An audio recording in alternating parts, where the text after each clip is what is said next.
Jimmy Butler has just been traded to the Golden State Warriors, and in his debut game against the Chicago Bulls, he had 25 points in a really impressive win. So in today's video, I want to talk about how much Jimmy Butler could actually impact the Warriors' potential to win a championship this year. Hello everybody, welcome to Also Rusty Buckets. If you're over on YouTube, go ahead and subscribe to the channel and drop a like, and check out the new third channel, which will be linked in the description. Today's video is going to be reacting to Ben Simmons joining the Clippers. Gonna be doing sporadic small videos over there. Go check that out. I much appreciate it. With that said, I want to talk about Jimmy in this game against the Chicago Bulls. Now, I obviously recognize that the Bulls are not the best team in the world, especially after they just traded Zach LaVine. So this was a little bit of a warm-up type game, to be clear. However, I think we still saw a lot of what Jimmy brings to the table for this team in this game, and I think it can scale up to better competition. So let's go ahead and look at some footage. I'm primarily just focused on what Jimmy is bringing to the table. This isn't a breakdown of the whole game. So on this first possession, you see here that Steph is going to be setting a screen for Jimmy Butler, which this is huge because a lot of Golden State's offense in the past really benefited from using Steph as a screener, or in the past Clay as a screener, and having other guys who can draw the attention of the defense and use that to their benefit. But there hasn't been a great scorer / off-ball player in Golden State for quite a bit. So you see Jimmy use this screen really well. He gets Josh Giddey to land on it, and then he immediately cuts backdoor. No one is in the way, and Jimmy gets a very easy lob. This play is actually very reminiscent of something that he has done in this building multiple times. I remember the Jimmy Butler backdoor lob very fondly.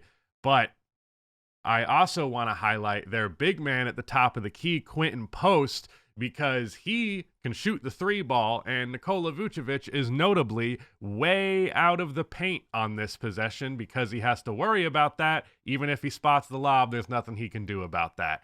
So Quentin Post, someone we're also going to be highlighting here in a second. Now, on this next possession here, he is just going to simply get to the line. Nothing special, just takes the contact, gets to the free throw line. This is huge for the Golden State Warriors because they have historically never been a team that gets to the free throw line very well. Steph is not a high free throw player. Back when they had Kevin Durant, he's really not either. Clay obviously is not. So this is easy scoring here. This is easy points that is going to happen every game. I think Jimmy got double-digit free throws. He's not necessarily going to do that all the time, but he is going to get 6 or 7 of them. And just those extra few points on the board is going to make a massive, massive difference for this team. On this next possession here, just a simple corner three from Quentin Post. I wanted to highlight it. He went 4 for 7 from 3 in this game.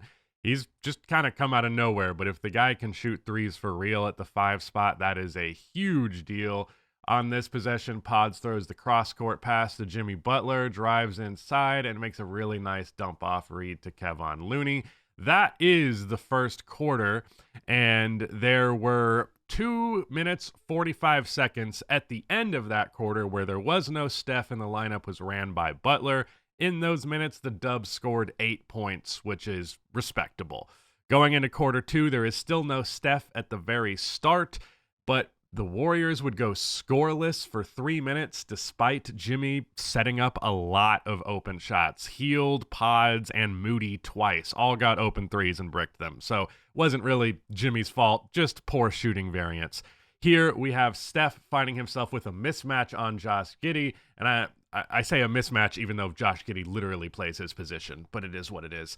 Obviously, the Bulls would not want Josh Giddey on Steph, but I think this happens because Ayo Dosunmu is focused on Jimmy Butler, and Steph is able to take advantage of the mismatch. Not necessarily having the full attention of the defense is going to make a big difference for Steph as an on-ball creator, as he has really fallen off in that category in the statistical department this year. He was in the 90th percentile last year. He's in the 6th percentile this year, which is obviously very, very bad.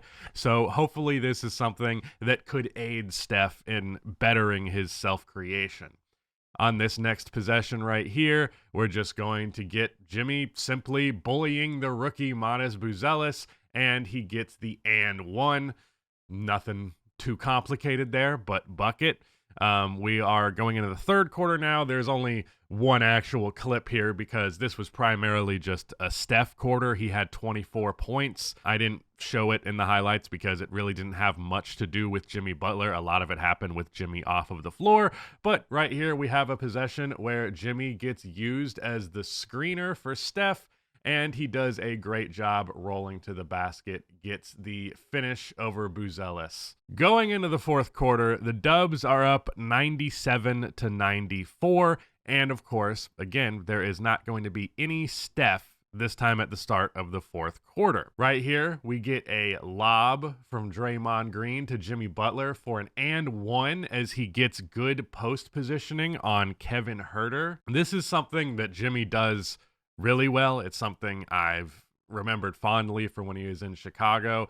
He just knows when he has an advantage and he does not give up. And so long as his teammates are able to recognize that, it is going to be easy points all the time. Super strong, really good finisher, really good at absorbing contact, and it's going to result in great stuff all the time. Right here, I believe this is post splits action for the Golden State Warriors, something they have ran historically.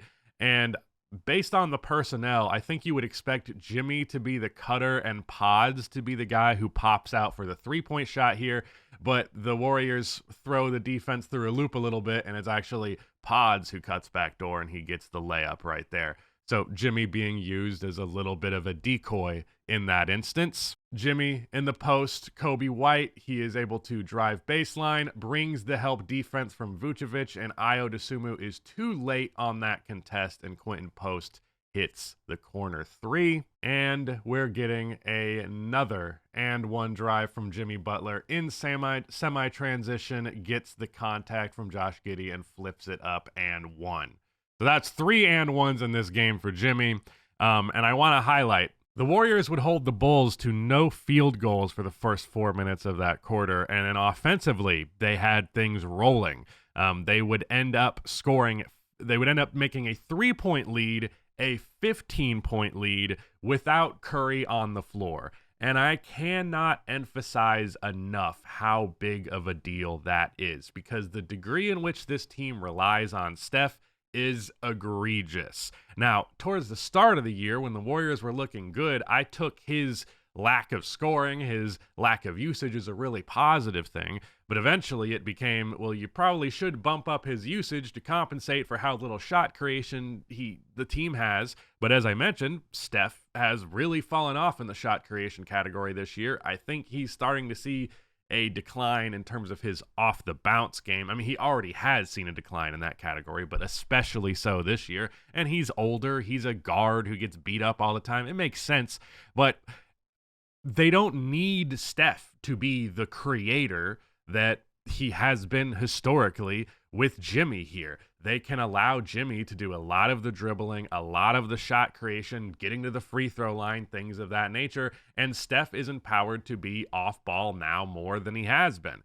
And I think as he gets older, Steph will need to lean into the off-ball aspect of his game more and more. While his off-the-bounce game is not going to be what it used to be, he's always going to be a ridiculous three-point shooting threat. So this is a great way to take advantage of that. In terms of the fit with Jimmy Butler, it's perfect because Jimmy is an inside slashing, free throw generating type of guy, and Steph is a three-point shooter. Obviously, that's being a little reductive for the both of them in terms of what they do, but in terms of the areas that they like to operate on the floor, it's a perfect match. It's really the yin to the other's yang. It really, really, really works. What I also noticed is I felt as though the other Warriors on the floor were really empowered. Pods, Buddy Hield, Moses Moody. I felt as though they were regularly making plays that I feel like they would hesitate to make, or they just wouldn't be in the right position to make because they were, there's not enough attention being drawn away from them by there being other, scoring players on the floor. But especially when Steph and Jimmy were on the floor together, Pods and Buddy and Moody were operating like role players again, rather than role players being asked to take on the role of a star shot creator, which they're just not built for. Pods isn't really good enough of a creator for that, and Buddy Hield damn sure isn't, even though they would regularly ask him to dribble. And I think this just lets everybody on the roster play their actual role more. And I think that is massive, massive for this team. Let Buddy Hield be a shooter. Let Pods be a tertiary ball handler. Don't ask them to be the second best offensive option on the floor next to Steph. Or if you're going to do it in limited spurts, not have that just be the expectation at all times. But the big thing for me is the minutes without Steph. Being able to be a good offense without Steph is everything. Jimmy Butler was leading the charge at the start of the fourth quarter, and they took a 3-point lead to a 15-point lead. Obviously, as I mentioned in the intro, we're talking about the Chicago Bulls here. It's not the best team in the world. But I do think there is enough here. I think there are enough quality role players. We didn't even see Jonathan Kuminga in this equation. I believe he was dealing with some sort of injury. Otherwise, I would have seen him on the floor. One way or the other, though, this looks like a cohesive, good NBA team that makes sense in its construction, which I can't say that's been the case for the Golden State Warriors pretty much ever since 2022. So I don't think I'm putting them in a contender category at the current moment, but I do feel as though there's something here. At the very least, the Golden State Warriors are not a joke anymore. And I think it's also awesome that Jimmy very clearly has plenty more still in the tank. It was a little bit of a question because obviously he hasn't played a whole lot this year, and when he did, he was doing his I'm Jimmy Butler and I'm not trying that hard thing. So it's kind of hard to gauge how good the guy actually is. He also missed the postseason last year, and that caused a bunch of drama, and we didn't really get an idea of if he has that ability to elevate his game in the right context. That is something that I will also highlight in this, is that I don't think Jimmy can just do the I'm Jimmy so I'm not trying thing with this team. He was very engaged, and this is a trend. We've seen Jimmy be pretty engaged out of the gate with a new team, and then eventually things sour. So I don't want to just hit the everything's fine button when we have seen this pattern before. However, I think, and maybe this is me being optimistic, but I think he's probably done with that for the most part. I could be wrong, but I have felt as though a lot of Jimmy's issue was in how the Golden State, or how the Miami Heat franchise operated. I don't think the Warriors are going to operate in a similar fashion. And at the very least, he's not being asked to be the best player on the team. Even though Steph has lost some on-ball creation juice, I still think he's better than Jimmy Butler. But it's not so, the pressure is not on him like that anymore. The role of, hey, Jimmy, please save us is not, they're not looking at Jimmy to save them first. They're looking at Steph to save them first, then Jimmy. And I think that makes a big difference. So across the board, the roster just makes way more sense. They also didn't give up a lot of assets to make this deal happen. I saw a lot of people arguing that Jimmy Butler isn't that much better than Andrew Wiggins. That's not true.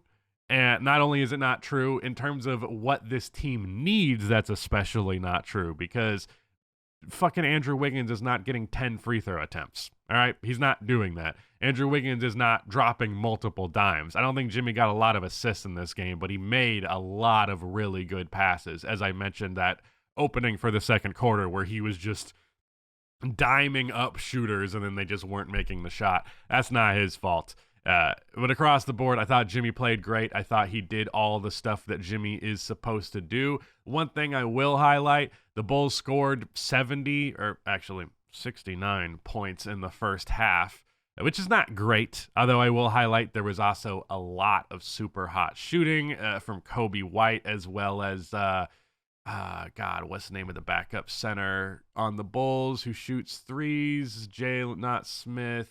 His last name, is it Jalen Smith? He hit 4 3-pointers. I think it's Jalen Smith.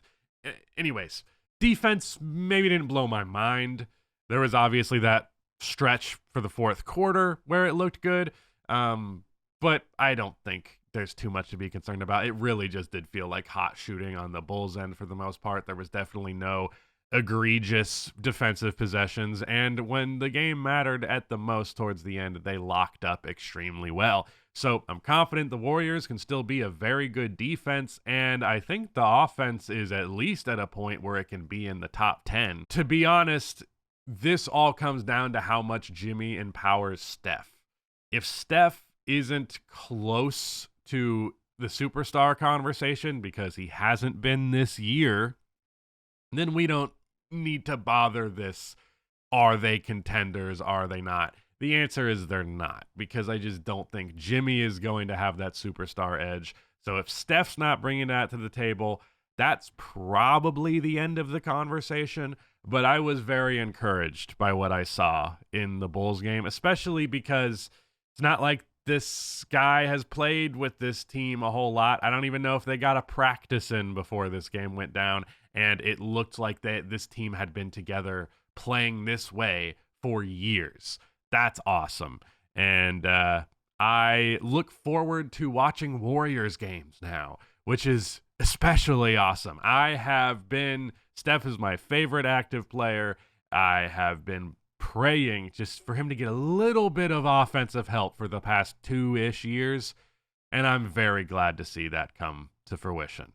So yeah, does Jimmy Butler make the Warriors contenders? I'm holding off a definitive answer in that conversation, but when I reacted to the Jimmy Butler deal when it went down, my take was it's more likely than not that this is the nail in the coffin for this franchise rather than the savior coming to town.